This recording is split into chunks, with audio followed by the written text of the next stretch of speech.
What's up? Black men have to have a grounded identity in order to have sovereignty. Now, if you're a black man out there and you're trying to self improve and you're trying to have a grounded identity in being a black man and loving being a black man, I have a deep dive guide on the things of eating healthier, becoming more financially literate, learning how to build relationships with other black men to come together in the black community to see the black community rise. Um, like I said, becoming more financially literate, eating healthier, having a more calisthenics based workout, and just overall the things of self improvement and gaining a grounded identity and being a black man. So if you're interested in that as a black man, I have the link for that is in the comments of this video, description of this video, and if you click on my channel in the bio section, you'll see the link for that.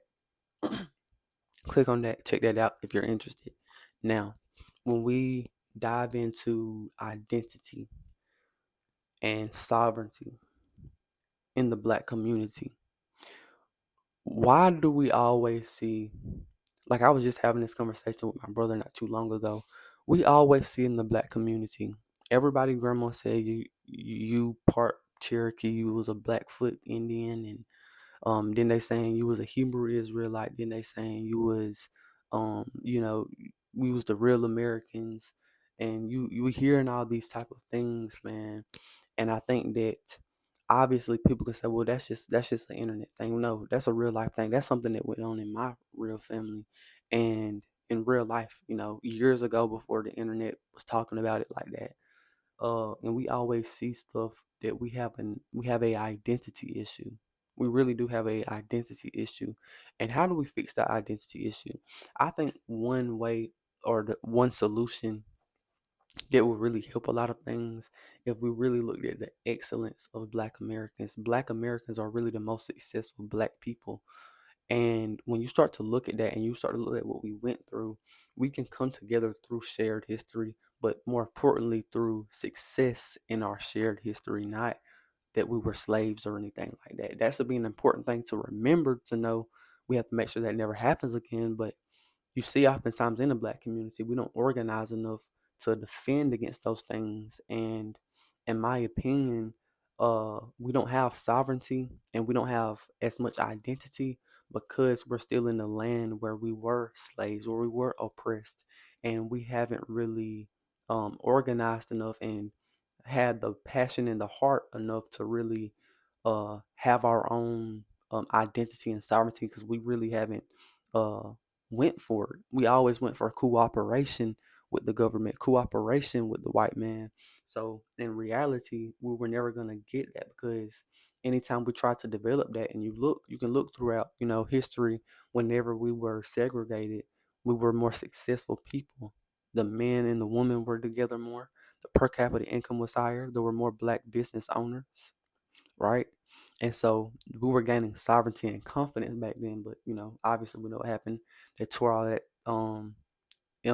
They went to a lot of towns and stuff and tore stuff down and arrested people and burnt the cities down. And you start to see stuff like that. And I think that that's a important thing to recognize when it comes to what we have to do, because we've seen a glimpse of what we can be when we're just apart from everybody else and we have that sovereignty. When we see another black man, when you look up to a doctor as a black boy, it's a black doctor. When you look up to a nurse, it's a black nurse. When you look up to a lawyer, it's a black lawyer, right? And I think that we need more of that, and we really do need more separation. And I think that that's a thing that's down the line. I think the first thing we have to fix is identity. And like I said, we fix the identity through looking at our successes and also getting outside of of a theology realm of, well, black people and God said we was the real this and we was the real that. And I think it's probably a lot of truth to that. But we have to get outside the realm of what somebody else said. We have to look at what black people are going to do today, the confidence of black people today in moving forward and going toward a solution, right? And how do we do that? We do that through getting organized, through coming together, through uh, telling ourselves we're confident, through preaching confidence in us, through people speaking confidence in us. And it starts with the black community doing that. And that's not by like going to a church, but that's just a thing of how we have to think about ourselves, right? And you can look at a lot of armies. I can't remember exactly which ones, but I think during like world wars, you could see like they would like make the soldiers be confident in themselves. They would create a lot of people through just, that identity, right? And it's not that you have to realize that you're the true people of this and the real people of that. No, it's just through telling you that you are a great people. And you have to constantly hear that you are successful, that you are hardworking, that you can go out there and achieve, that you're not an animal and dumb and all these things. And I think that that's what caused me to dive into looking at like religious groups like the Nation of Islam.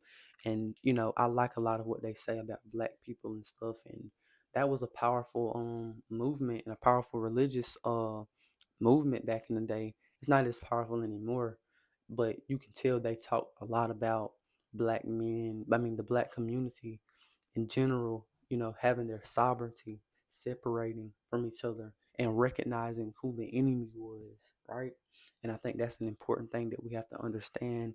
And that's why it was to me, that's why the Nation of Islam was heavily infiltrated by, the FBI, the CIA, all those things, because that movement was powerful. And what they were saying were actually the thing that was going to set us free. But I think that that's not impossible to achieve these things, but we have to start setting things straight within the community, and that starts by, building that confidence again, training up that confidence again, and coming together, organizing. And when we do that, that's when we can start to get towards solutions. We can start coming together more, and we can start having our own sovereignty. And that's what I mean. We have to have that black space, that black community. It can't just be a mingled community where everybody is in there, right? And what it would even what I'm trying to do, this is for black men, this is for the black community. This is not for a Mexican dude, this is not for a white dude, this is not for anybody to join. Whoever watching and they take value from my videos, good. But this movement and this message is to black men to be the leaders of the black community, to be the creators of culture in the black community, to set the standard in the black community, right? And that's what I'm really calling towards, those black men to really do that. And once we start having that, that's when we can become more homogenous. That's when we can become more exclusive. That's when we can become more sophisticated and a more successful people. It's not going to be through us, having a identity where, everybody's beside us. We don't have our own sovereignty. Because you look at anybody, any race of people, they can go back to their people. Except black people, the white man can go back to his community a lot of the times, even though they have their problems. They're a lot of times they're in the same situation that black people are when it comes to coming together. But just we're on a whole different level of worse.